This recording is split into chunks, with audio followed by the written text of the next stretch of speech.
My big suggestion to students, particularly through high school, is you can do anything. Choose it for you, not for it is worth it. Just focus on the next step. Doesn't matter what you're doing. Don't be afraid. As long as you're doing something. That is such good advice. I don't think I could see myself doing anything It's a challenging life. Student nights, Wednesday to Saturday. I worked on that house. I racked up every single dollar of debt that I I possibly think there's a lot of pressure on high school. Yeah, I kids just these days, love working outside. And if money is something that you care a lot In about. hindsight, I've also been a very indecisive But you person. keep looking for roads that have been less It travelled. was just that moment that I knew what I wanted to do. So nothing else is going to change that. Welcome to the guest speaker. Ko tararua te maunga, ko otaki te awa, ko Ngāti Raukua te iwi. Welcome, Nick, to the guest speaker, and can I say what a privilege it is to have an ex-Otaki College student on our podcast. You attended Otaki College from 2007 to 13. 23 years earlier, I was deputy head boy, while in 2013 you were head boy. In my introduction, I referenced the mighty Tararua Ranges that we would have both stared at daily and maybe explored. The Otaki River, quite unique on the Kapiti coast because its velocity allows it to carry stones to the Tasman Sea. The sea where I surfed most days of my youth and led to a life travelling the world in search of waves. I mentioned that river, and I'll come back to it shortly. You went to Massey University from 2014 to 16 and obtained a Bachelor of Agricultural Science majoring in horticulture. You worked at Villa Maria Estate over 4 years, 2 years as vineyard cadet in a graduate program and 2 years as assistant vineyard manager. In 2020, you became the vineyard manager at Craggy Range Vineyard. In that job, you're tasked with managing the vineyard to produce world-class grapes for the purpose of winemaking, financing, budgeting, 5 full-time staff and 20 seasonal workers. Our paths, in a sense, crossed in Otaki and again at Craggy. For over 20 years, my wife and I took busloads of students from Cambridge to Napier to study a renewable resource, grape growing. These kids got to go through the Napier Prison Scary Night tour, visit the Gannets, and ultimately the Gimlet Gravels to have a vineyard manager at Craggy like you spend a couple of hours educating them. We also visited the EIT through Tim Cray, and kids got to see the tertiary study that evolved there.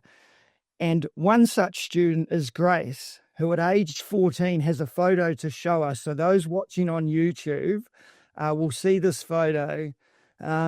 This is a very young Grace on the foreshore in Napier before going out to Craggy. A lot blonder, actually. No. Observation. Strangely weird, Grace.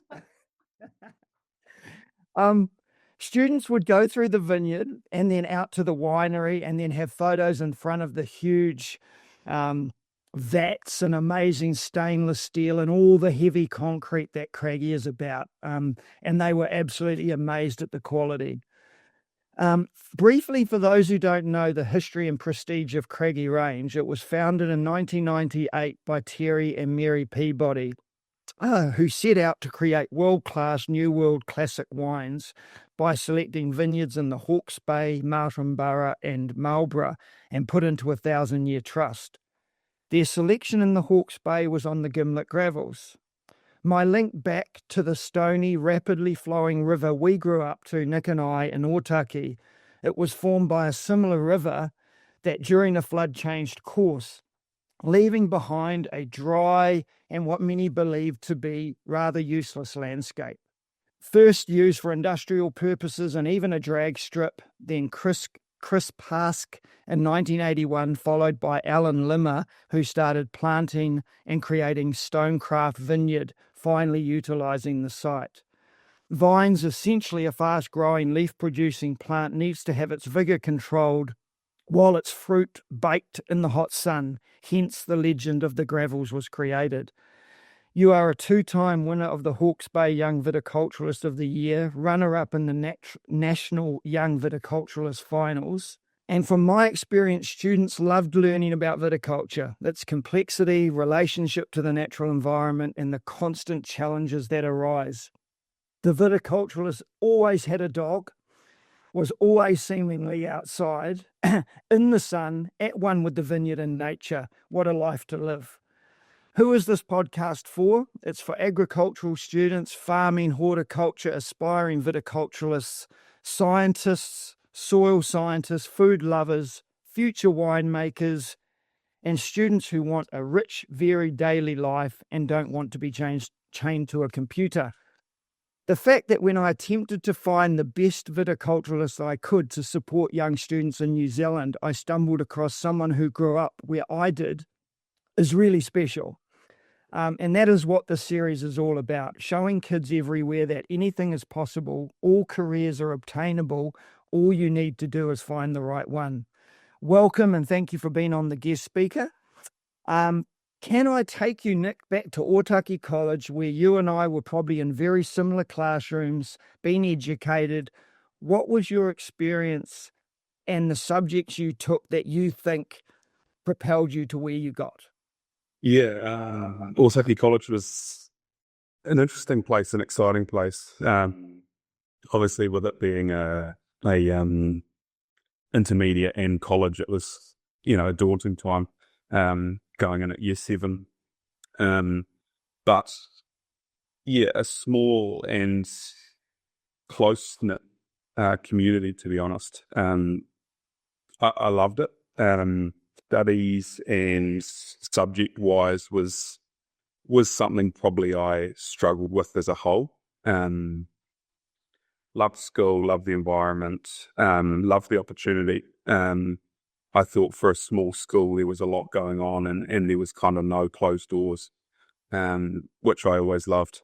So for me, like, study and subject-wise was pretty broad, just general mathematics, geography, horticulture, a little bit of biology, but with the intent to always keep the opportunity open for university. I did, as a young kid, didn't quite know what that would be, but just, wanted to kind of do my best with those. So that experience then in Otaki, quite broad. I mean, it's interesting you say the biology wasn't, what did you only take, did you get that through to year 13 or not? I did that in NCA level 1. Right. Yep. Yeah, so year 11, and then from there we to more specific geography, which is not that related, and then horticulture or that sort of side of things, as opposed to a sciencey background. Yeah. I'm actually suggesting if someone was to say a kid must do, you didn't necessarily do what I would have thought, which is a really good thing, because I think sometimes kids are put off by being told, and then they think career paths are cut off. So when did you get to the end of sort of year 13? If you were like in my day, there were 10 of us. You probably had a few more. What were your thought processes around pathways out of school? Where did you seek your advice? How did that go for you? Pathways wise, I was probably slightly fortunate. My mum was the careers advisor at school. Maybe that's why I'm in wine, and maybe that was something that she thought would be interesting. But yeah, just looked at what was out there, whether it be university, polytech, or anything like that. I think from the start, I always wanted to do something in the primary industry, but didn't quite know what that was.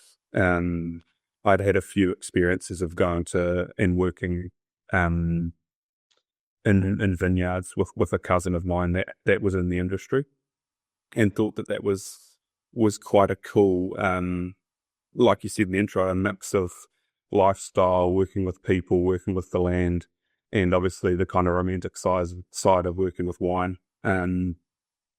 So that's kind of where that thought or desire to get into that side of the industry started.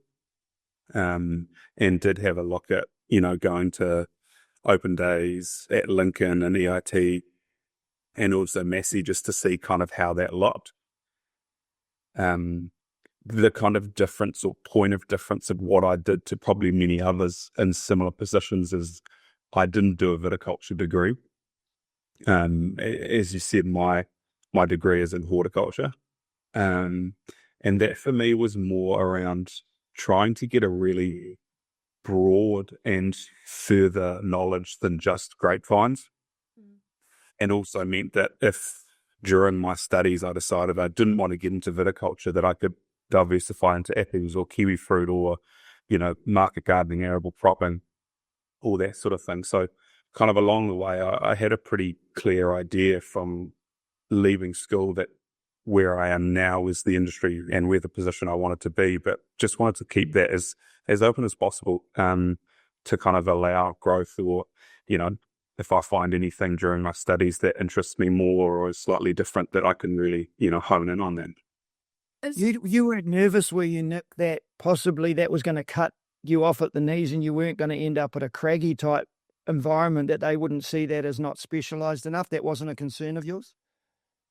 It was a concern, probably in my years at university. As part of my degree, you must do 2 13-week stints of practical work over your summer.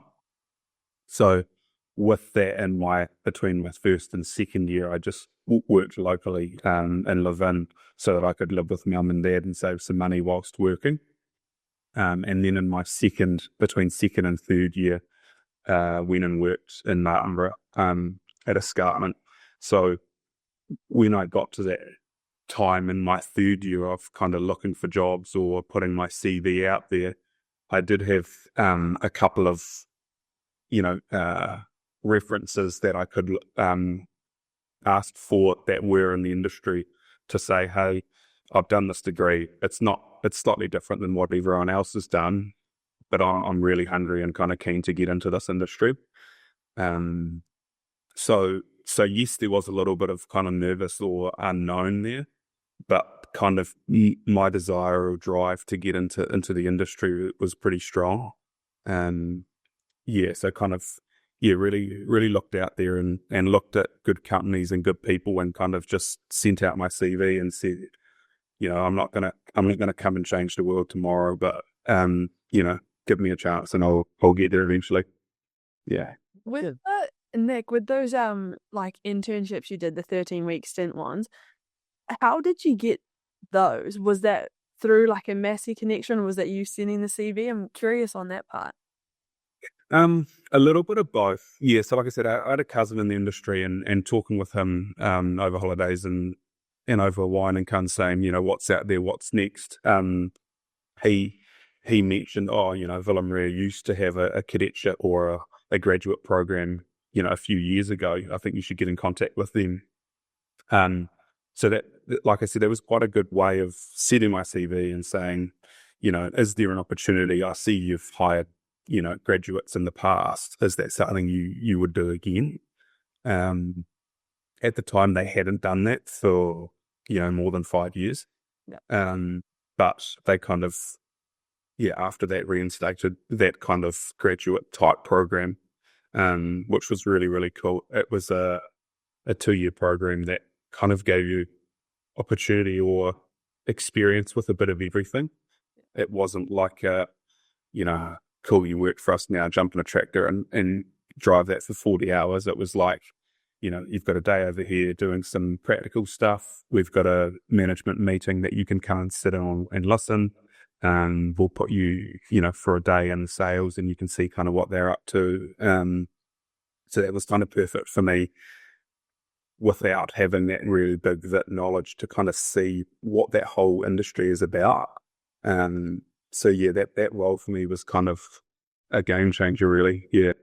You're actually hitting really good advice for kids in terms of that proactive thing. It's like a kid in a local community who knocks on the door of each builder and says, give me a shot, or can I come for a day? So I think it doesn't matter what industry you're in or what career. I think it's really good advice. Are you also saying, do you believe, if you were giving advice to kids around the country, that in fact your line of study you'd recommend against your EIT or your Lincoln, or would you not? Or are you just saying it was more about your personality and you wouldn't leverage either any more than the other? What is your advice to young kids sitting there? I want to be Nick. Probably wouldn't leverage either side. I wouldn't say don't do the EIT, don't do the VIT study, and I wouldn't say, I wouldn't recommend either way specifically. I think it's just depending on the person and kind of what they're doing. There's definitely gaps in my knowledge that someone else might know based on their vit study, but then there's also a lot of different soil stuff, soil chemistry, more specifics of viticulture that might not necessarily be done in viticulture level. So there's definitely crossovers and there's gaps for and against for both sides. So yeah, whatever suits and whatever would tick small boxes with the specific person. Yeah. Can you talk us through what a kid goes now? Okay, I love what this is sounding like. What's the study look like? Level 1, 2, 3. What are you learning about? What are you studying? How much is practical? How many times you're in a lab? What are the topics? And how did you find it going from maybe your experience at Otaki College where you thought, well, maybe I didn't do the science. Did you struggle as well? So maybe a few of those things would be really good to know. It would, yeah. So Massey for me was probably, looking back, kind of the perfect university for me. There was a lot of like-minded people. It was pretty casual. You could walk through, go to labs in gumboots and with your lab coats on and kind of just cruise around. And to me, that was perfect. Early on, university was daunting to me because I didn't see myself as someone for university or the kind of billboard face of university. But yeah, I found with like-minded people, we all had very similar ways of studying, and that was a bit of a revelation for me. I probably wasn't a great studier or extra worker at college, and I probably didn't quite understand my learning or studying style until I went to university.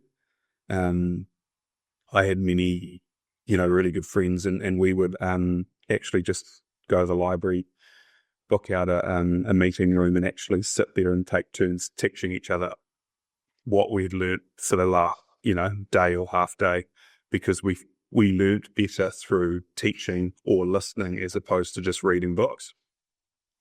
And for me at school, I struggled with that because often that was the way you had or needed to learn, was just read the textbook, remember that, and then put it on a bit of paper at the end of the year in your exam. But at university, it was, we'd sit there for an hour or 2 hours and you'd be like, cool, all right, Nick, it's your turn to talk us through, the biology of a plant or, how this happens, why it crops like this, talk us through, this species of plants. And you'd do a 10-minute spiel on that, and someone would ask you questions and you'd go, oh, I'm actually not sure of that answer. So you'd go away and work and learn on that and make sure that next time someone asked you a question, you knew the answer. So that was pretty big for me. In terms of university and the kind of lectures versus workshops, the degree I had was quite a nice mix. You could obviously select more or less theory-based courses, if you like. You would have ones that you could select that might be more in your interest, whether that be in a certain crop, apples, kiwi fruit, whatever that might be. But there was also a lot of business papers. So my degree was agribusiness or agri-science, majoring in horticulture. So there was quite a lot of Excel spreadsheets, working on incomes, working on books and all that sort of thing. That was something that I didn't think I would like or didn't know much of, but actually really enjoyed it. I definitely quite like looking at numbers, crunching numbers, doing stats, and that sort of thing. So that was one that I found really interesting. Yeah. Wicked. Yeah, because again, someone would have said you should have done accounting at school, but if you haven't got accounting, then what the hell? So you get your degree, and then you're over to Villa Maria. As a young cadet, again, you've sort of mentioned you're just expanding. Are you gaining more responsibility as you go, just slowly, or did you specialize in something like the soil or a seasonal process, or how did that work? responsibility wise, probably not too much. It was quite an interesting role because it was, it's hard to explain. It's almost, I was there if anyone needed extra hands, whether that be anything in terms of getting some extra practical work done, or going and spraying, or jumping in on a meeting that the other management team can't make and they just need some notes written out. There was a lot of things like that which at the time I saw as an opportunity, not as kind of this is annoying, I'm just doing what someone else doesn't want to.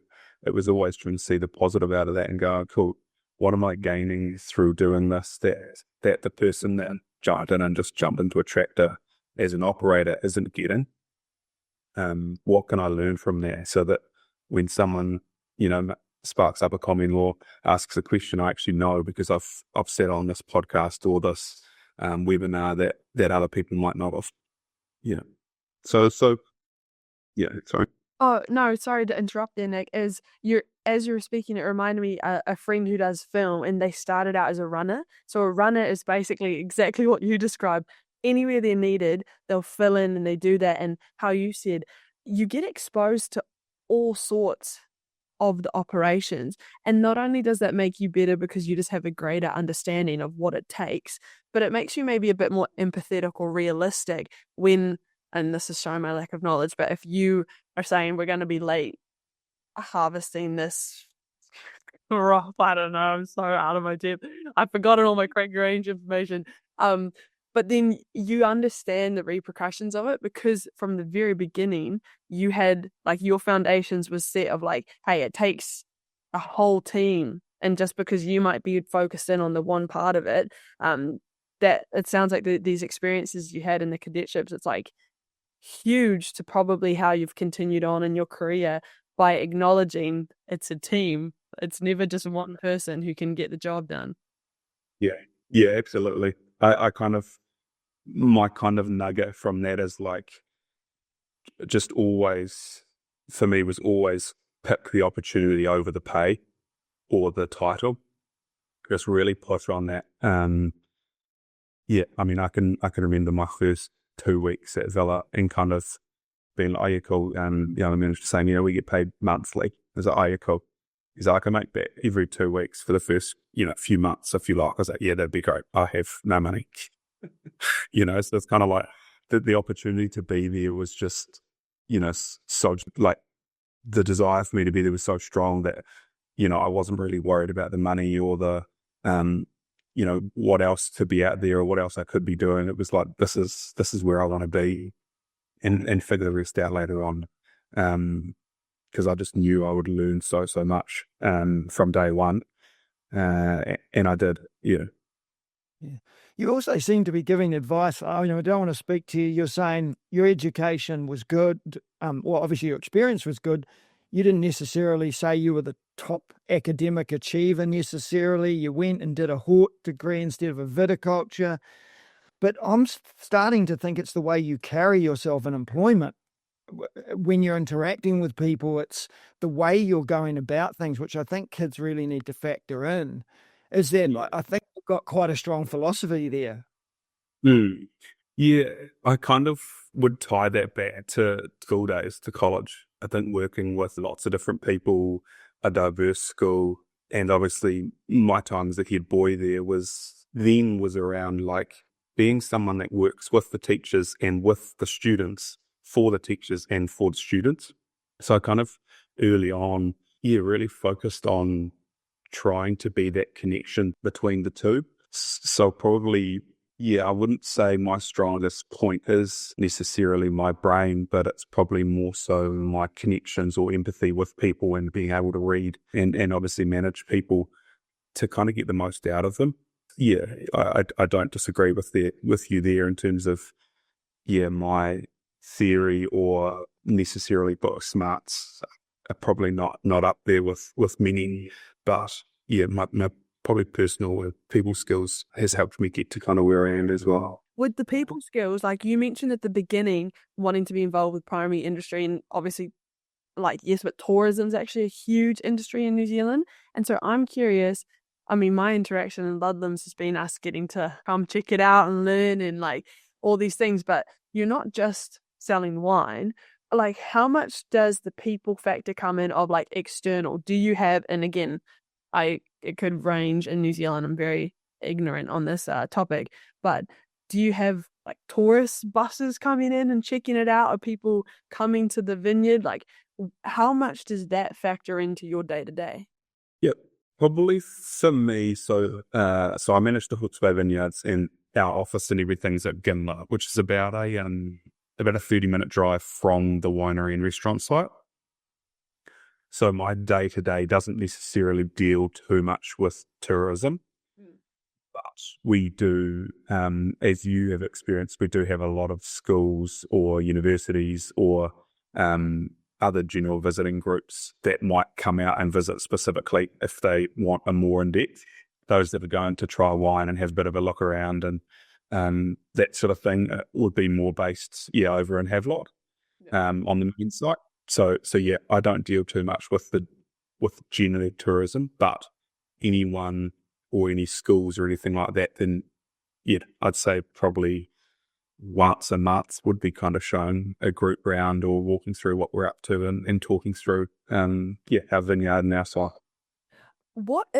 I have another one, sorry, Lillian. But on this, what is like a stereotype you think the wine industry has? Like, because I've come in obviously with little detailed knowledge, and we do that intentionally. So I ask some of these quote unquote sillier basic questions, but like when I think wine, or when people typically think, oh, I work in the wine industry, what do you think people are imagining versus what it's really like?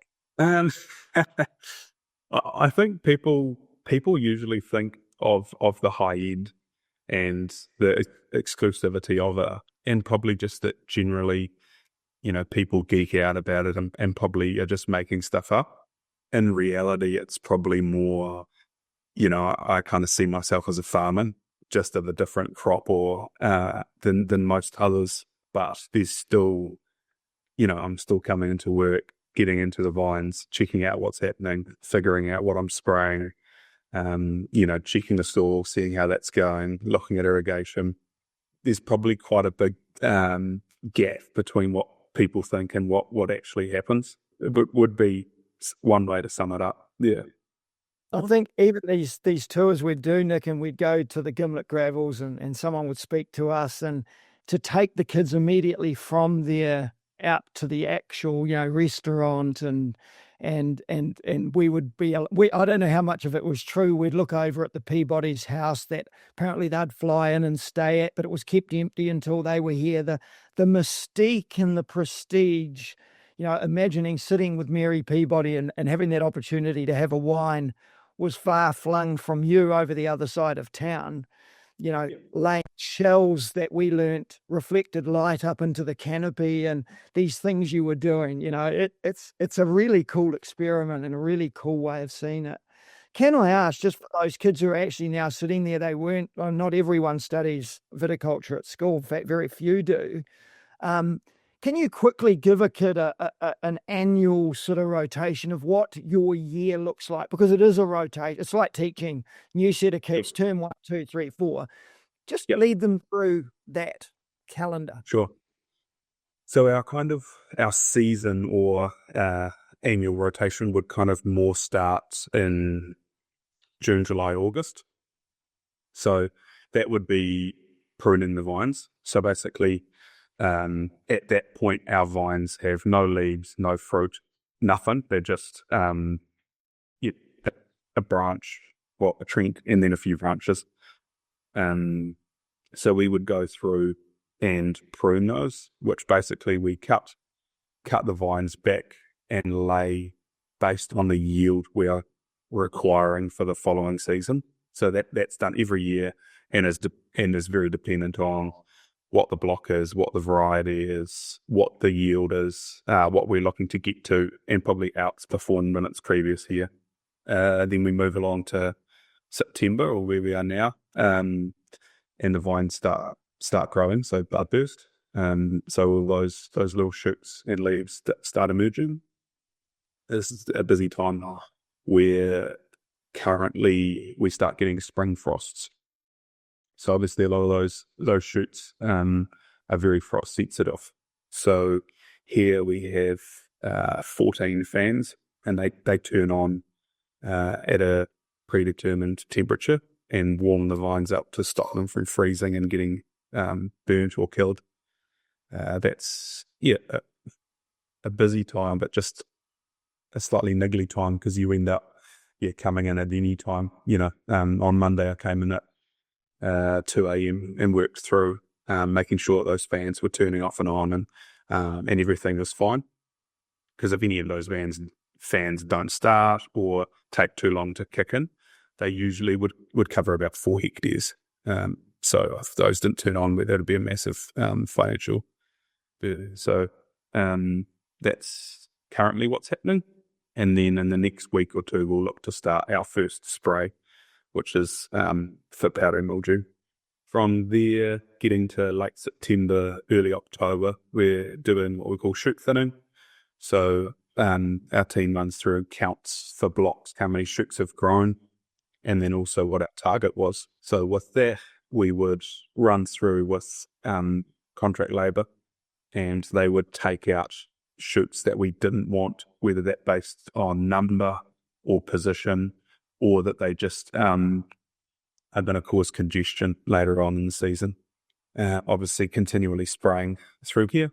And then kind of November is another important, and probably almost the more you get into it, the busier time it probably is from November through to December, which is around important time for spraying, so flowering sprays. Flowering is a time of high susceptibility, so we want to get some chemistry on there to help keep the flowers and eventually the fruit protected over that period. December through to January is kind of slightly cruisier, rolling out nets, making sure that the birds are kept away from the fruit, and then running through and batch thinning, which again is based on how heavy are the batches, how many batches are there, and is that going to hit the tonnage per hectare that we are wanting. That's kind of an important time, and then from there basically waiting till middle to end of February to start harvesting. Harvesting time's pretty cool.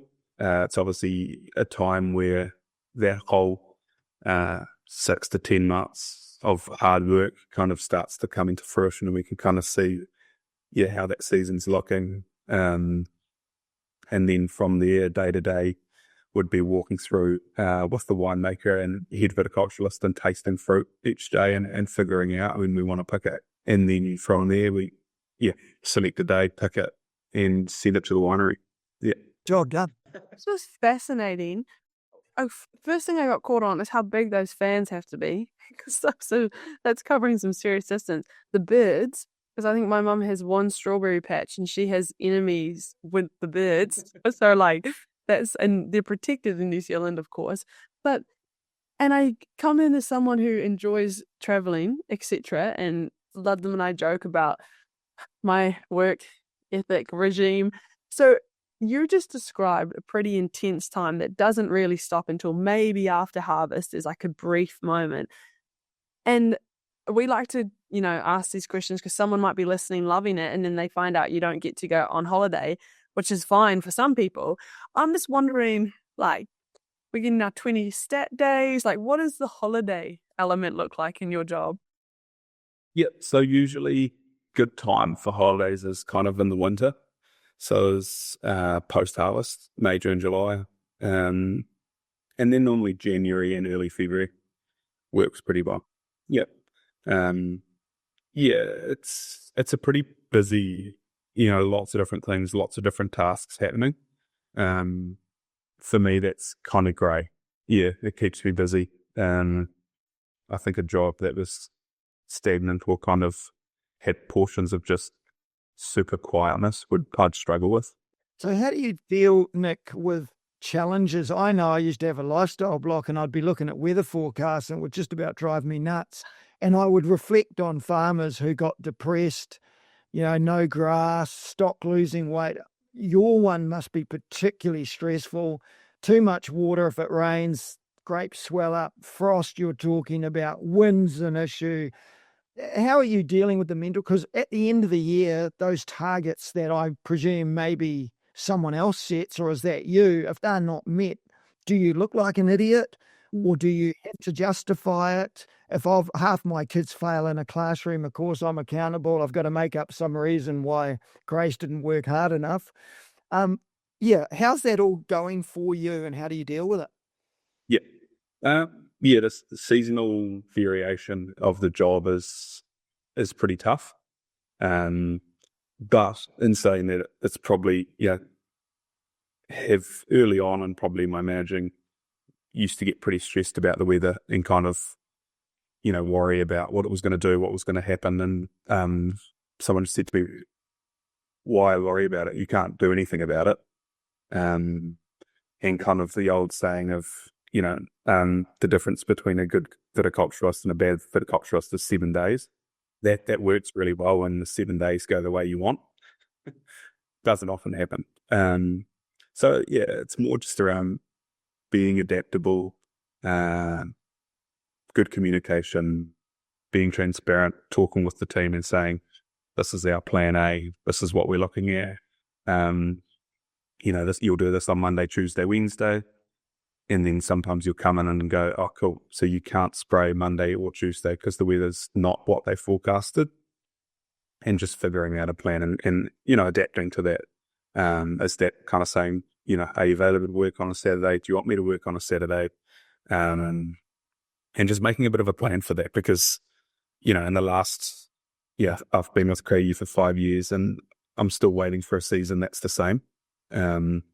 You kind of learn these really cool things and you're like, oh, awesome. When this happens next year, I'll do this. And it never happens. So you learn seasonal, you learn, oh yeah, cool. If the seasons happens again, I'll nail it. But the season's slightly different. That was always the one that fascinated me, Nick, with people who loved the wine, is they hadn't really pieced it back together to the date, which was either a good season or a bad one. And that people in the know would say, well, buy the 218 or the 216, not the 220. And it was just a really interesting, like what you're saying. Can I say, because I think it'll be one of the big reasons kids would love this job if they have these skill sets, what technologies are you dealing with? And I'm thinking also challenges and environmental issues you're facing, this constant problem solving, I suppose I'm trying to get at. Because I know when we were there, they were experimenting with different ways of tying the vines. They had put shells on the ground to see whether maybe it reflected light. They put sheep in and said, well, we'll just see if the sheep do a good job of keeping the grass down. What are you dealing with at the moment? What are some of the innovative things you're thinking about or doing? Yep. So probably there's a lot there. Probably to start with, a lot of where we grow and why we grow here is based on the soil. It's stony, low organic matter soil. So that means that we irrigate a bit. Not a huge amount, but in saying that, because our soil is so stony, we can't just irrigate it constantly because the water just disappears. It just goes right through. So technology-wise with irrigation, we use a few different things. So we have soil moisture probes, which are relatively standard or basic. So they are a 1.2 meter probe that has sensors every 10 centimeters. And what that's showing us is how deep that water is going when you irrigate and where it's staying. So what that shows us is if we look at that probe and after 3 hours of irrigation, it drops below and out the bottom, we're actually not gaining anything from doing that irrigation. We're just irrigating the aquifer and it's going straight through, which isn't beneficial. So that's something that we use a lot of to kind of go, oh yeah, we just had 20 mils of rain. Where's that rain actually sitting? Is it sitting in the top 10 centimeters, which means it's not really going to help the vine? Or has it gone through deeper and are those roots, do they have access to that water?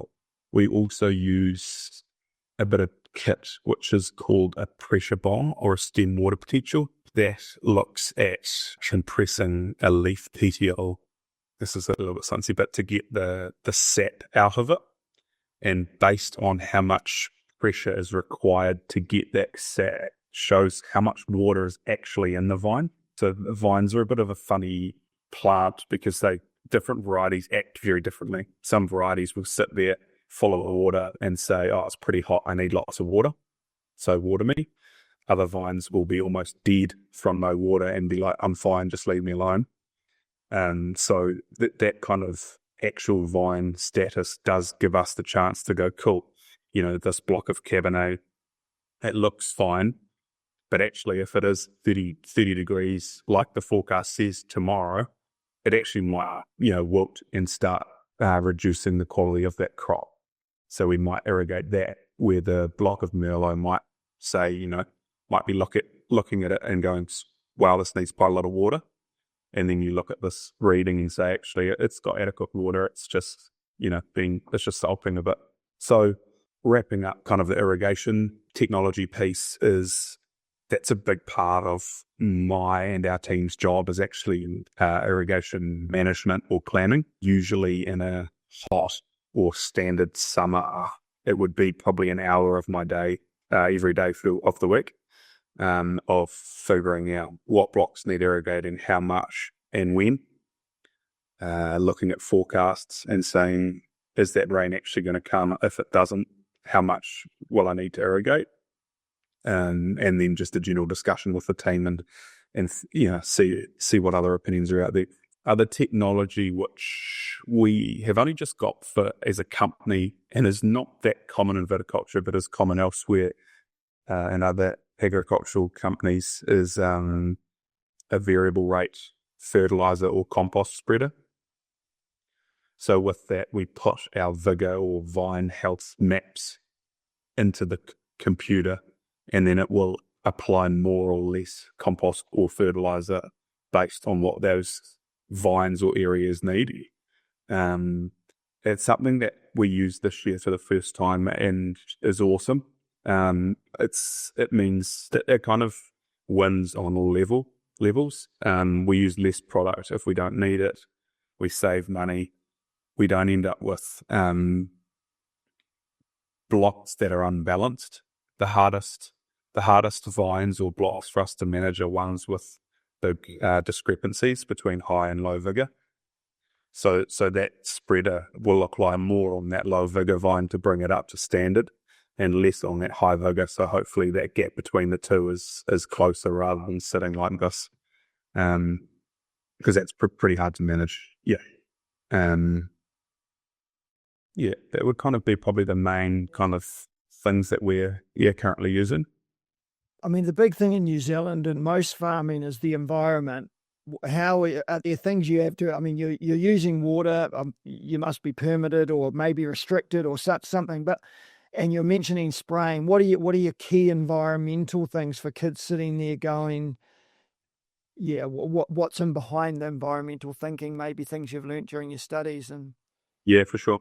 Yeah, so probably for us on this site is really around the impact on soils, is looking at ways that we can either impact the soil less or we can provide benefits to it. And so currently, this vineyard that I'm on has been in the ground for over 20 years and predominantly grows currently vines and grass. For me, I've been changing it over the last few years with actually looking at that area between the vine that we don't use and saying, can we sow seeds or plants in there that are going to benefit the soil and the vine, and kind of benefit that soil so that it's better every year onwards. So that's kind of been cultivating it and planting stuff like clovers and grasses and plantains and other things that will last for more than a year and continue to keep that soil happy.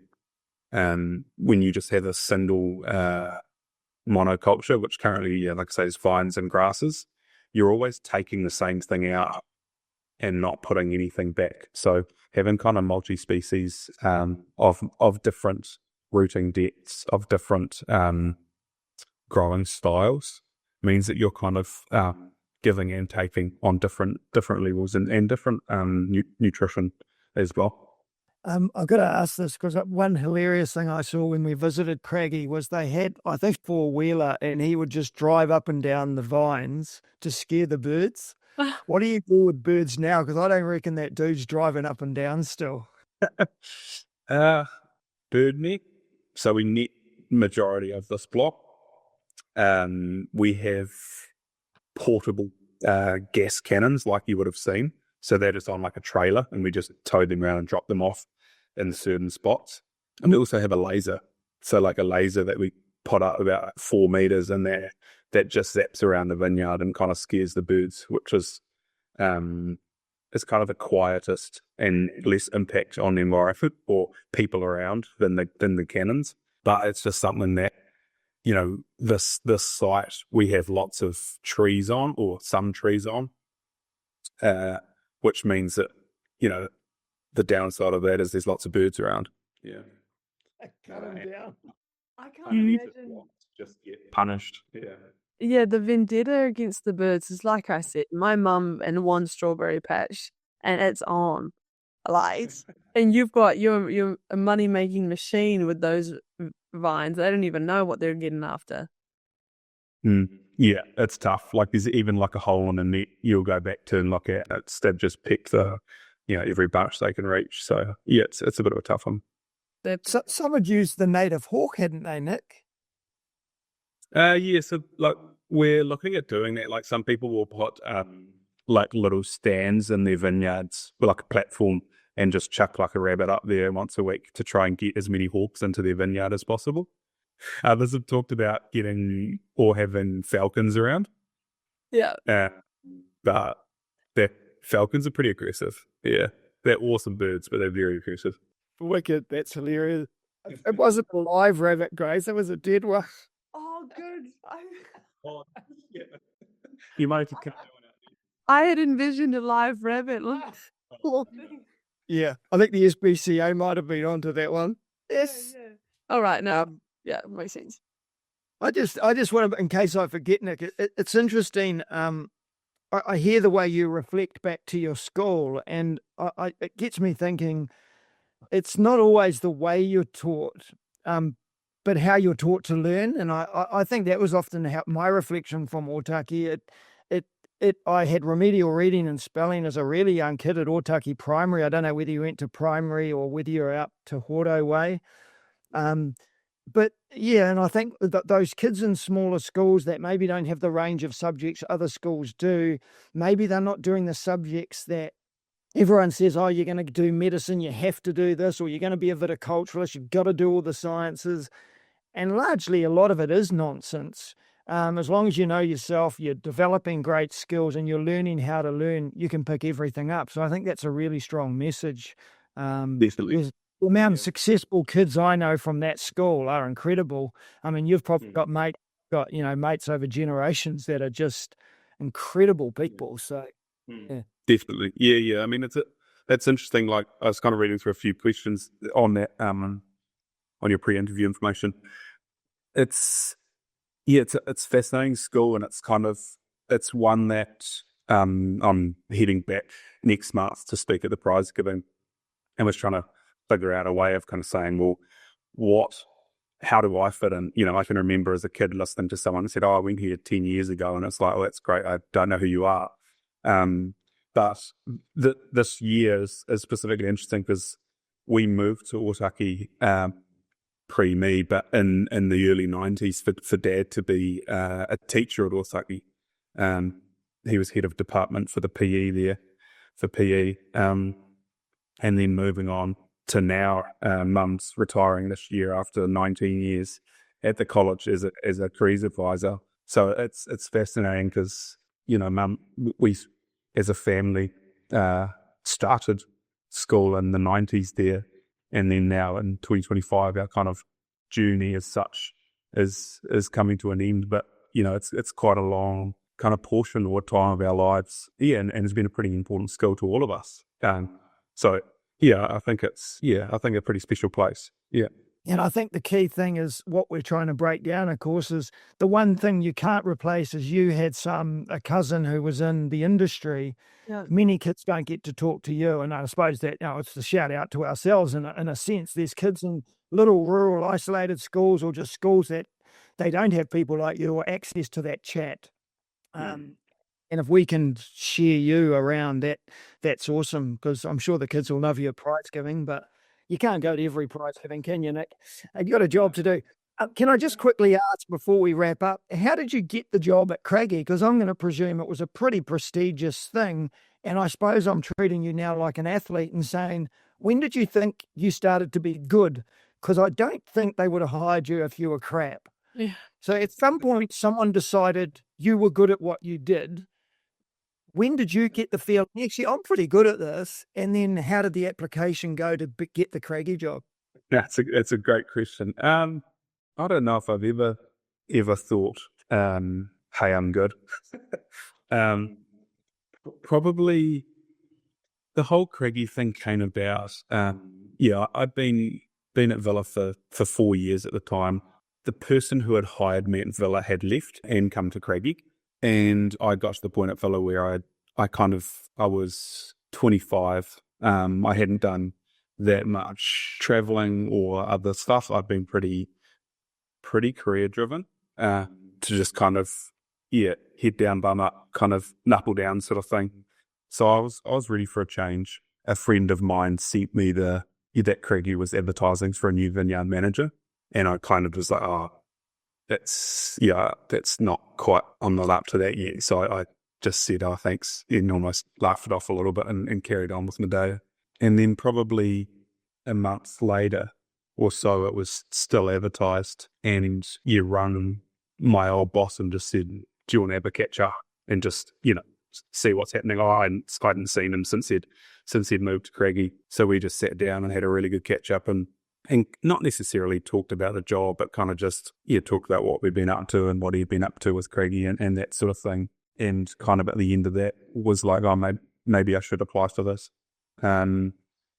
Like I kind of said, and what I've always looked at is follow good people, and follow good people and follow good companies or choose good companies.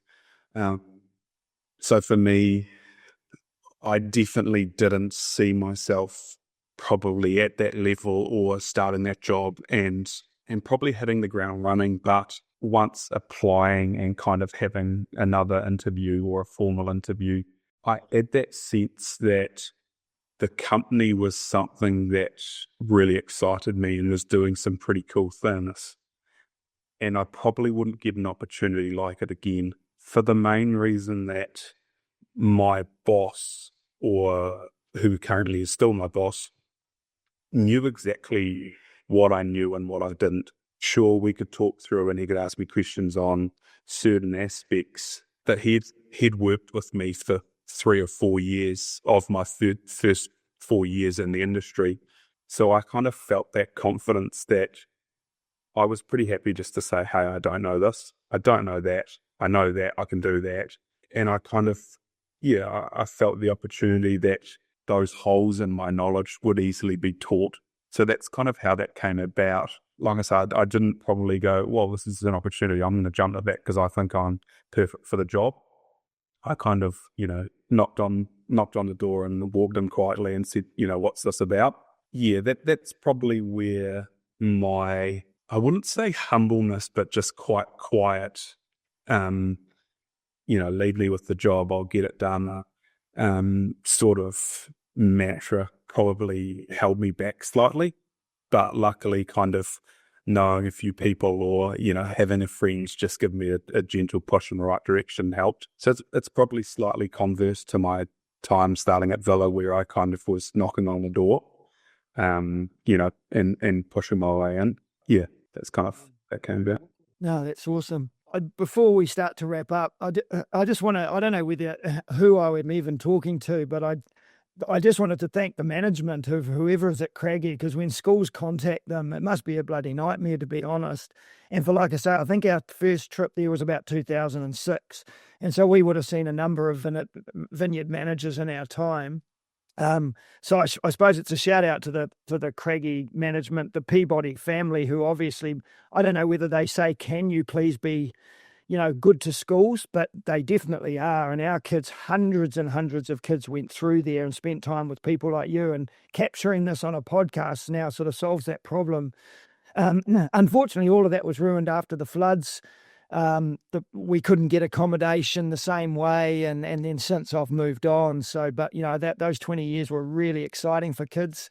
So just, shout out to the management. Thank you very much. A few shout outs. Obviously, Massey would be really proud of you. Obviously, Villa Maria, Craggy, but, obviously my connection, Otaki College. I'll be sending this to a few people in Otaki, and I'll make sure the school gets sent it. So maybe there's kids there who can listen and maybe strive to do something. And if they ring you up and say, I want a cadetship, I'm sure you'll say yes. Absolutely. Yeah, look, I just thank you for your time and congratulations on your career. And look, one day we might get to have a wine and chat about Otaki and the Waidahu stream and all of these wonderful things. Absolutely. No, it's a pleasure, and it is truly humbling to kind of have the opportunity to talk to you guys. And it's something that I see very important to help students to see what's out there and what opportunity holds for those that are incredibly smart, and maybe those like myself that aren't and need a bit of a help along the way. Yeah, well, hopefully your mum, who used to be a careers advisor, would see the benefit of it and go, well, I wished I'd had that, because it's cool. But Grace, you got your Nick, I have a quick last question, but before I ask it, is there anything we didn't ask you or something you didn't say that you want to? It's an open mic moment. I did jot down stuff on the questions. Not really. I think, like, we've obviously already talked about kind of the school and that sort of stuff, but I kind of, one thing when I was running through your overall experience and swings and roundabouts was quite an interesting point for me, because as someone that started college in year 7 and was pretty high energy and more sports than study, I probably had some massive swings and roundabouts at college, with taking quite a while to work with teachers as opposed to against them. I was never a naughty person or naughty student, but I struggled to focus and really connect into a class. I mean, I even had a teacher that knew me really well. I would come in, I'd sit down, and they'd go, how are you today? I've had, English and then maths, and then now I've got this class. And she'd go, okay, cool, do you want to go for a quick run around the field? Yeah, so I run out, go for a run around the field, come back, and then she'd say, cool, you ready to lose? Yeah, I'm good now. So again, it was those little things and those connections, and I'd say it took a long time for me to understand teachers and teachers to understand me. And it wasn't until a lot later, when I was kind of in my second or last year of high school, where, I was head boy, that I'd see teachers that I'd had a year or two ago, and they used to, hate me. And they'd say, oh, I actually really miss you in my class. Because I liked being in class and I liked learning, but I was more about the interactions and talking and probably sometimes winding the teacher up. But upon me leaving, they kind of realized that I wasn't actually there to cause trouble. It was just my way of kind of being, or the presence that I had, whether they liked it or not. It's such a good message, Nick, for boys in particular. I have this fear with boys. I was exactly the same. I was an absolute nuisance. I'm not sure how many of the teachers at Otaki College would have known the career I had in teaching, or would have suggested I even go near that career, because, like I say, I would have been hard work at times. But a lot of boys are, some girls are as well. And I don't want them to cut that sort of career path off, because you're evidence, and hopefully I am too, that the world's your oyster. Yeah, and that sort of behaviour thing is just part of it, I think, and that's character. And that feeds into the very last question we have. Nick, is you've given this advice to lots of other people, and thank you, and even that moment you shared just now, but if you could go back Nick to Nick, year 12 or 13 Nick, what advice would you be giving yourself specifically?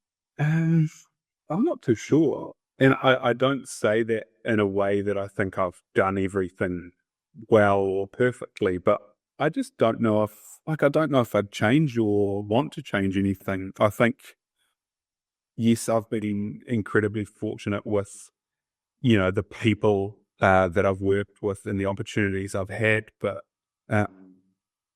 apart from, if I look back and said, study harder and get better grades, I don't necessarily think that would have got me any further in terms of job opportunity and where I wanted to be. Again, I formed really good connections with lecturers, and I still email a few of them now, and they're the sort of people that helps you get summer work or a good reference on a CV. So I probably don't have anything specific to really change, but it's down to kind of arrogant or silly, but it kind of, yeah. Nick, there's so much. You've given us really sciencey stuff, times where I was like, you're beyond me.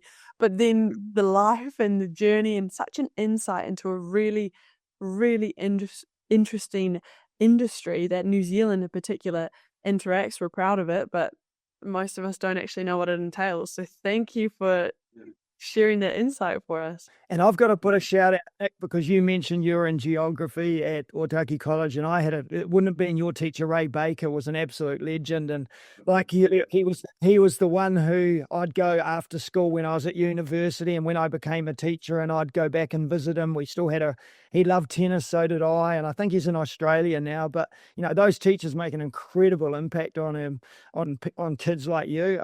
Who was your teacher in geography? I had Gay Campbell. I'm not sure when she started there. I think she's since retired, but as well, she was great. Her and I got on really well, and gave each other some grief, which was all part of the fun. Yeah, it's a trait of a geography teacher, I guess. Wicked, Nick. Hey, take care, and really lovely to catch up with you, and thank you for your time, and send our regards to everyone, and we really appreciate it. Yeah, thank you. Thanks for the opportunity, and hopefully, got some interesting things to take from that.